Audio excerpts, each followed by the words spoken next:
Welcome to Assembly Update. I'm Ted Flint. Joining us today, Assemblyman Michael Novikov, who serves the 45th Assembly District, which includes Kings County. Assemblyman Novikov, good to see you. A busy day today here in Albany, but committee meetings, a lot going on here. Dad, good to see you. Yes, just got off the public hearing of Children and Families and Education Committee on chronic absenteeism, Yep. which is a huge It issue. is. It is big. We'll get to that in a couple of minutes. I want to talk to you about the governor's proposed budget, $260 billion. And she says the money's going to be there because Wall Street is booming, tax receipts are up, the state's progressive tax code. I'm sure you've heard all of this. Do you think she can make ends meet? Or no more projected budget gap? We heard about a $4.2 billion gap, but now that's gone. You know, that it's interesting that she's mentioning that Wall Street is booming, but at the same time, she's criticizing Washington. She's criticizing Trump and the White House without even thinking that, why Wall Street is booming, why the economy is booming, right? So, and let's not forget that Wall Street produces 25% of New York State budget, Yep. which is a enormous amount of money. If we're talking about $260 billion, that's a quarter of that. Yeah. So if we will continue with overtaxation, if we will continue with the socialistic agenda, we have a risk of Wall Street leaving the state, living in New York City and living the state, and going to some places where they can feel better, like Florida or Texas, or in Right. Texas they already launched a something similar, and I think it is planned to be opened in 2026, like Texas Stock Exchange. So there is a risk. There is a risk that the more we go to the left, the more chances that big financial companies will be leaving, and even the Wall Street. I know it sounds like something unbelievable, but Yeah. but believe me, it could happen if Wall Street feels that they're not welcomed to the city and the state anymore because of over taxation, over regulation, and a socialistic agenda.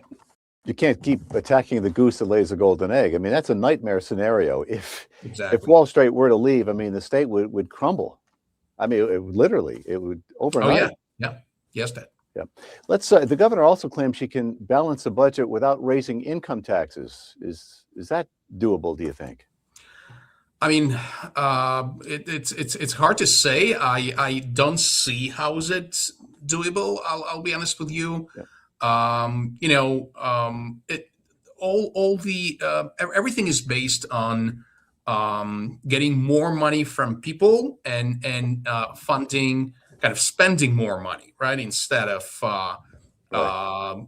less taxation and more cautious spending, and that's the narrative that we hear all the time, and that what happens within the last years of one party ruling.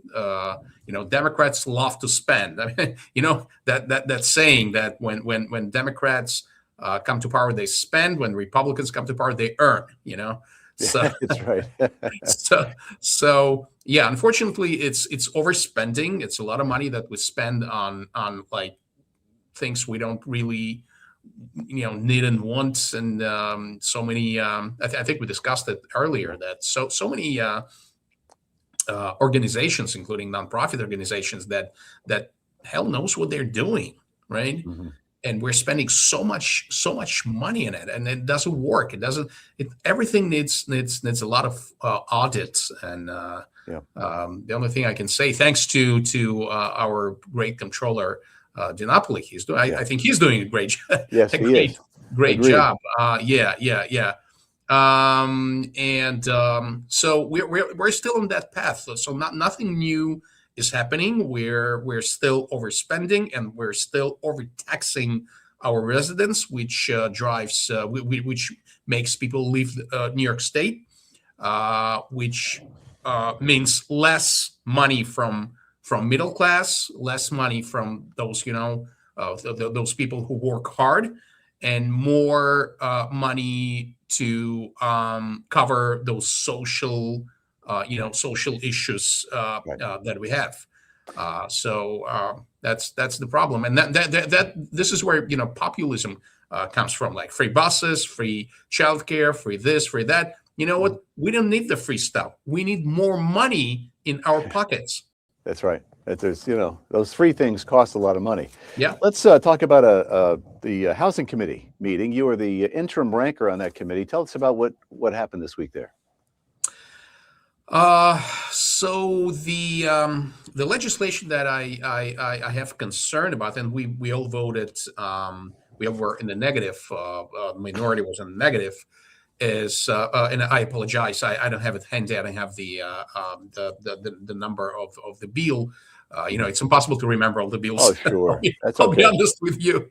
But we're talking about again the wrong path of building relationship with the landlords, because we all understand there is a housing crisis because partially because there like tens of thousands of warehoused apartments which are not in use, because it just doesn't make any financial sense for the landlords to rent out this apartment for, like, I don't know, $700, $800. It costs more to maintain it than to rent it, and the government should understand that. It's not that all landlords are so greedy that listen, every landlord wants to rent out all the Sure. inventory that he has, right? Hmm. But after all, this is a business. Maintaining the property and renting the apartments is a business. It's not it's not like our mayor says it as a part of his communist socialist agenda. And trust me, again, I'm always getting back to my past, and I lived in the Soviet Union, and we had yes, we had government paid apartments, but oh my God, the condition of those apartments, the condition of those buildings was absolutely terrible. And so to maintain a quality building, you need to have money. And nowadays, people don't want to live in those old buildings. They want newer stuff. They want newer, more renovated, more modern apartments. And in order to perform that, landlord needs to collect money. So there should be a common sense, conversation between the government and landlords. So Right. landlords can afford upgrading the apartments that they have, the buildings that they have, at the same time, not overcharging people for it. So we kind of have to find this middle ground between undercharging and overcharging, Yep. where landlord has some profit to maintain the buildings, to maintain their apartments, to upgrade the apartments, instead of warehousing it, because it doesn't make any financial sense for the landlord to renting it out for a few $100s. It's an investment. They have to pay for that investment Of course. to reap the benefits. Let's talk about a hearing you were at this afternoon. Some interesting stuff. New York State public education, that there's a chronic absenteeism problem. 27% of public school children are chronically absent. That's an issue. We pay big money, as you know, here in New York State to send children to school. What are some of the ways we can incentivize kids to come to class? So, unfortunately, it got much worse after the pandemic, which is understandable. It's we still see those consequences Yeah. of the pandemic, which happened 5 years ago, almost 6 years ago, right? It started Yeah. in March 2020, but we still see the consequences of it, and we do have to incentivize students. And one of the ideas that I shared with the panelists is that it should be cool to go to school, because you know we need to make it cool. We need to make it kind of a some kind of a game, that the more you attend, especially in those schools that having this problem, the more you attend, the more kind of scores you get, the more I don't know, maybe some kind of a virtual money you have, right? Because listen, for kids, it's all about like, how do they look in the eyes of other kids? And Right. for example, if a kid from a needy family doesn't have a nice clothing, he's not going to go to school, only for the reason because like other kids will look at him as a loser. Yeah. So if we can give them some incentive to kind of earn something, that they go to school, and then they can spend it, I don't know, in a local sneaker store or a sportswear store, or Like a something gift, like like a that. gift card, like a gift card. Like a gift card, exactly. And Right. I think it could be discussed with local businesses so they can sponsor the program. Something like that. We need to be very, very creative. We need to get into those kids' heads and understand the way they think. Hmm. Because we were kids, we Yeah, all were right. kids We didn't have a choice. We had to many go to years school. ago. Yeah, right. Right. And we need to remember how why we missed school, like why it wasn't interesting, it wasn't exciting, it wasn't and also, as I mentioned to the panelists, I think that it a lot depends on the principal of the school. And I know I've been to many schools, so I know some principals are so dedicated to their job. They're so passionate, they love it. And some principals are just careerists. They're just there because of the salary. And let me mention that New York City has one of the largest principal salaries in the country, which is like 170, 180,000 a year, which is more than member of the assembly is getting. All right, let's talk about something you and I have discussed, the number of anti-Semitic attacks or incidents in New York City. Recently, swastikas and other Nazi symbols were showed up in Gravesend Park in Brooklyn. I mean, there's a park that literally thousands of Jewish kids attend. I mean, I guess there were red swastikas along a sliding board, painted on a sliding board. I mean, just unbelievable. This stuff is happening. Ted, I saw it happened while I was in Albany. It's a bit outside of my district, but still, it's a southern Brooklyn area. My heart is broken. I mean,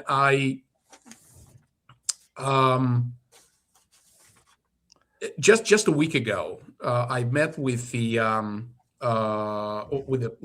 one of the top cops in NYPD, in the hate crimes unit, and he mentioned that Southern Brooklyn, which is my district and some other districts, is leading in swastikas in swastikas graffitis in New York City, and I assume in the nation. And this is,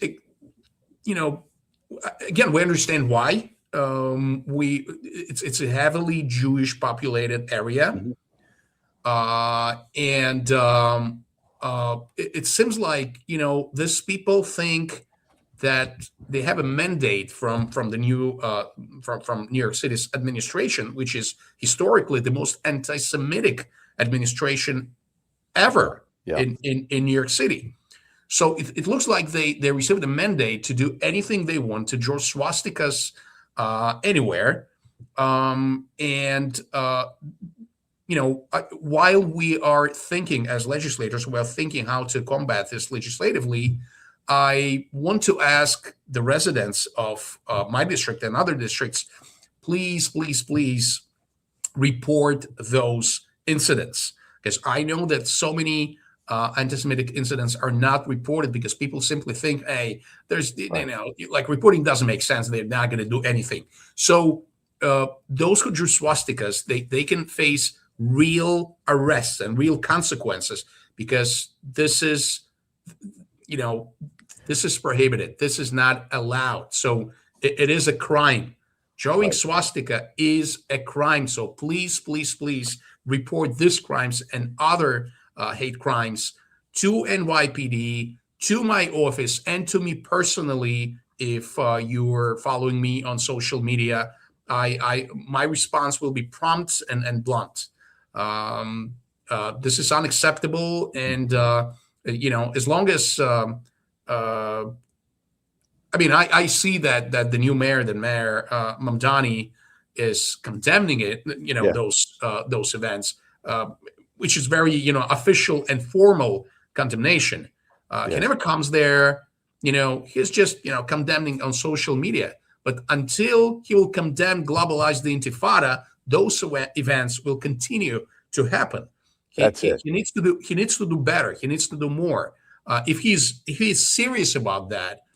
But it seems that he's just very polished official Yeah. statements written by ChatGPT, I believe. Mm-hmm. Let's just to follow up. According to the NYPD crime data, this was in the New York Post. The city saw an uptick of anti-Jewish hate crimes in 2025 alone. There were 330, which account for more than half Yes, of all anti-Semitic attacks across the city. I mean, that's just, it can't go on that way. I believe it's 58%. So if we're talking about like all hate crimes, 58% of hate crimes in New York City are against Jews. Unbelievable. Yeah. Well, we've covered a lot of ground here. And this is Ted.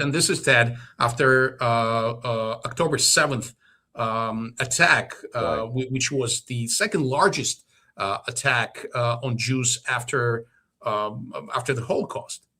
Unbelievable. We'll talk further in a future show about this. If you want to get in touch with Assemblyman Michael Novikov, you can dial him in Brooklyn, 718-743-4078. Assemblyman Novikov, it's always a pleasure, sir, to speak with you. Thank you very much for taking time with us. Thank you, Ted. Thank you very much. We'll talk to you next week. Thanks for joining us on this edition of Assembly Update. I'm Ted Flint.